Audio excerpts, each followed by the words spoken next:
আক্ষেপ থাকা মানেই আমার ক্রিয়েটিভিটিতে একটা ফাঁক এসে যাওয়া।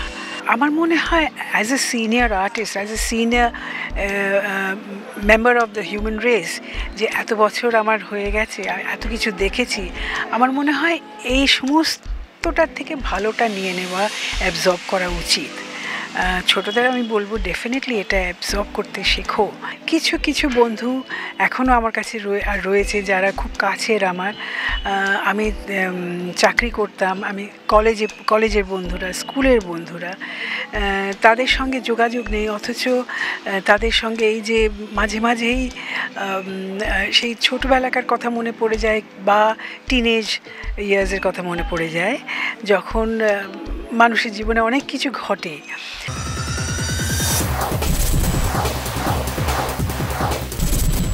নতুন বছরে স্টার জলসা দর্শকদের উপহার হিসেবে দিতে চলেছে চিরসখা, এবং এই মুহূর্তে আমার সঙ্গে রয়েছে অনুসুয়াদি। প্রথমেই বলো দিদি, কেমন আছো?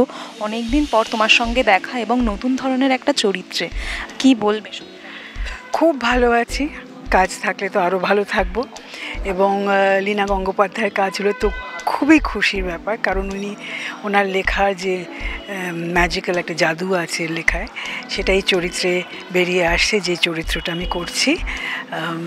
খুবই ভালো লাগছে। হ্যাঁ, এবং ধারাবাহিকের নাম যেখানে চিরসখা, তোমার জীবনে এরকম কখনো হয়েছে যে মানে সম্পর্কের কোনো নাম নেই কিন্তু সেই সম্পর্কটাকে মানে তুমি কখনো হারাতে চাওনি, বা এই ধরনের কোনো ঘটনা কি তোমার জীবনে কখনো ঘটেছিল? সম্পর্কের কোনো নাম নেই বলতে কি বোঝাতে চাইছো তুমি?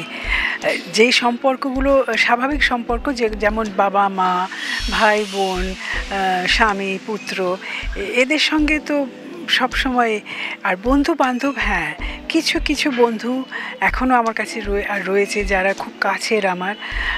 আমি চাকরি করতাম, আমি কলেজের বন্ধুরা, স্কুলের বন্ধুরা, তাদের সঙ্গে যোগাযোগ নেই, অথচ তাদের সঙ্গে এই যে মাঝে মাঝেই সেই ছোটোবেলাকার কথা মনে পড়ে যায় বা টিনেজ ইয়ার্সের কথা মনে পড়ে যায়, যখন মানুষের জীবনে অনেক কিছু ঘটে। সেইভাবে আমারও ঘটেছে, তো সেইগুলো শেয়ার করা, ভাগ করে নেওয়া বন্ধুদের সঙ্গে, সেগুলো মনে পড়ে যায় ভীষণ। তো বিশেষ করে যখন কাজ করতে আসি এবং ছোটো ছোটো চরিত্রগুলো দেখি যাদের গল্পের মধ্যে বেরিয়ে আসে, তারা হয়তো প্রেম করছে বা তারা হয়তো কোনো একটা সম্পর্কে জড়িয়ে আছে বা কিছু বাড়িতে কিছু হচ্ছে, এগুলো তখন অনেক কিছু মনে করে দেয় যে জীবনে কত কিছু হয়, কত কিছুর মধ্যে দিয়ে আমাদের পেরিয়ে আসতে হয়। সকলেরই জীবনে সেটা প্রযোজ্য আর কি, সকলের জীবনে সকলেই তার মধ্যে দিয়ে যায়, আমারও হয়েছে সেগুলো মনে পড়ে যায়। আর সেগুলো কি ভালো লাগে, যেগুলো যে একটা ধারাবাহিকে একটা গল্পের মধ্যে কি ভীষণ রিয়েল মনে হয় সেটা। হ্যাঁ, সেটা যখন বেরিয়ে আসে গল্পের মধ্যে, তখন চেনা মনে হয়, পরিচিত মনে হয় সত্যি আমি তো এর মধ্যে দিয়ে গিয়েছি, বা আমার কেউ চেনা পরিচিত হয়তো একজনের মধ্যে দিয়ে গেছে, সেগুলো মনে পড়ে যায়।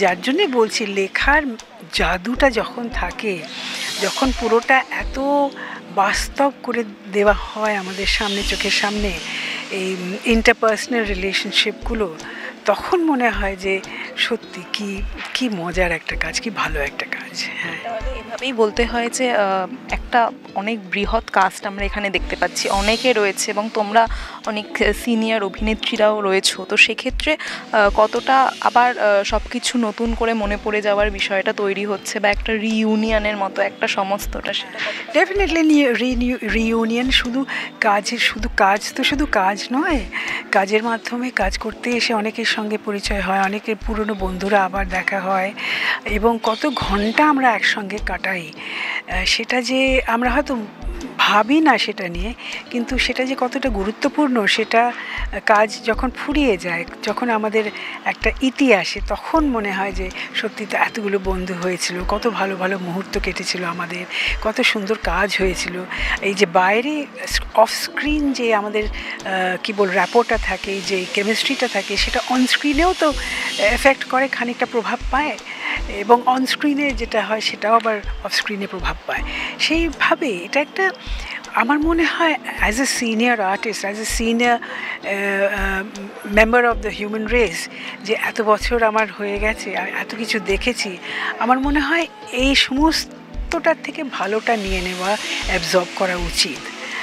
ছোটদের আমি বলবো ডেফিনেটলি এটা অ্যাবজর্ব করতে শেখো, যে এই এই এতগুলো মানুষের সঙ্গে সময় কাটানো, এত কিছু শিখতে পাওয়া, এত কিছু ভালো লাগা, কোনো কিছুই যেন খারাপ না লাগে, ভালোটাই যাতে আমরা সবসময় নিতে পারি, এটাই আমি বলবো।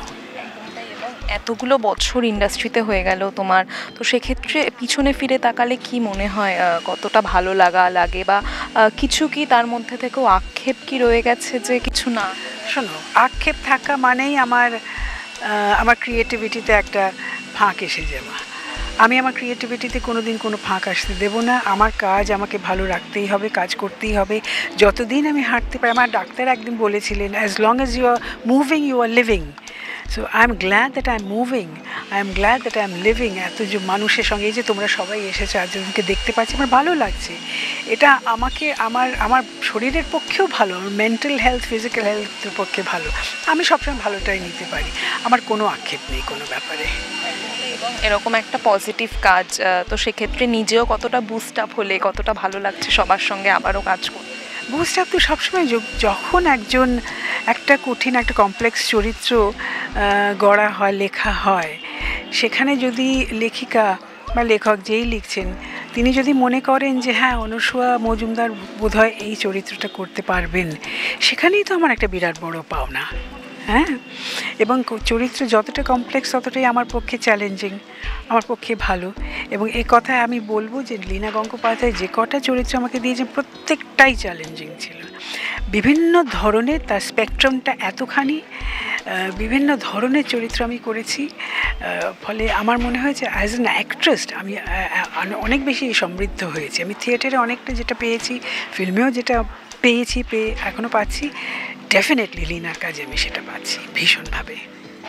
এবং সবশেষে দর্শকদেরকে কি বলবে যারা এতটা দিন তোমাকে ভালোবাসা দিয়ে এসেছে চিরসখার জন্য? চিরসখার দেখুন সকলে মিলে, আমার মনে হয় ভীষণ ভালো লাগবে, মজা আছে, সব কিছুই আছে, অনেকে আইডেন্টিফাই করতে পারবে নিজের সঙ্গে। তো দেখতে বলবো। এবং এত বছর ধরে আমাকে আমার ব্যক্তিগত দর্শক হিসেবে যারা আমাকে ভালোবেসেছেন, যারা এত সাপোর্ট দিয়েছেন, তারা আমাকে সাপোর্ট দিয়ে যান, এটুকুই চাইবো।